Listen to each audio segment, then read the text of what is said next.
Welcome back. The 119th Congress is just 9 days old. That's adorable. The Republicans are in control of both houses for the first time since 2018, but it's a very narrow majority in the House, the smallest ever. So it's among the 53 Republicans in the Senate where the MAGA agenda will have to find its firmer footing. And the way this majority was made will tell us actually quite a bit about what this majority can make. Now, when President Ronald Reagan ran for re-election in 1984, 17 states voted for one party for president and a different party for the U.S. Senate. Since then, split tickets have gone out of fashion like a members-only jacket. Here were the ticket-splitting states in 2016. Nothing. You see, there is nothing in there because no state split their tickets in 2016. In 2020, we saw one state split its ticket between presidential and Senate. They voted for Joe Biden for president and Republican Senator Susan Collins.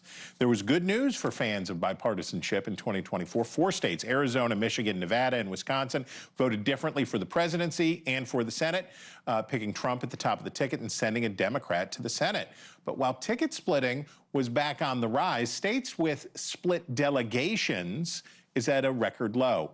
When the direct election of senators began in the 1914 election, when Woodrow Wilson was president, 12 of the 48 states had one Republican and one Democrat in the Senate. Okay, that's pretty purple. Those kinds of numbers were typical until the trend peaked in the 96th Congress, the last 2 years of Jimmy Carter's presidency. 27 states sent a delegation that was split to Washington. Look at all that Purple Mountains majesty in there. That's a lot of purple. But the 115th Congress, the first 2 years of Donald Trump's first term, was the last time we saw even a double-digit number of states with a split delegation, just 13 states to be exact. Our current Congress is down to just 3 states. There are only 3 states represented in the United States Senate by a split delegation: Maine, Pennsylvania, and Wisconsin. So ticket splitting may be up, but split delegations are down, and that deprives the Senate. This is important because that deprives the Senate of perhaps the best path to bipartisanship. When senators from the same state form good working relationships despite being in different parties, those splits brought people together.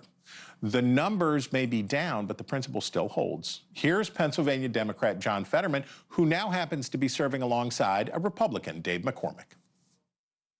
There's some news. We hear that you're going to be heading down to Mar-a-Lago.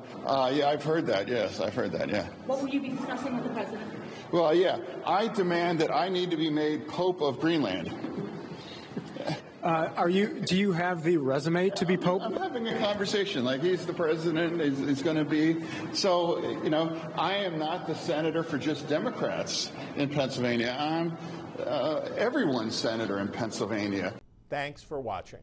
Go to joinnn.com to find NewsNation on your television provider. And don't forget to click the red subscribe button below to get more of NewsNation's fact-driven, unbiased coverage.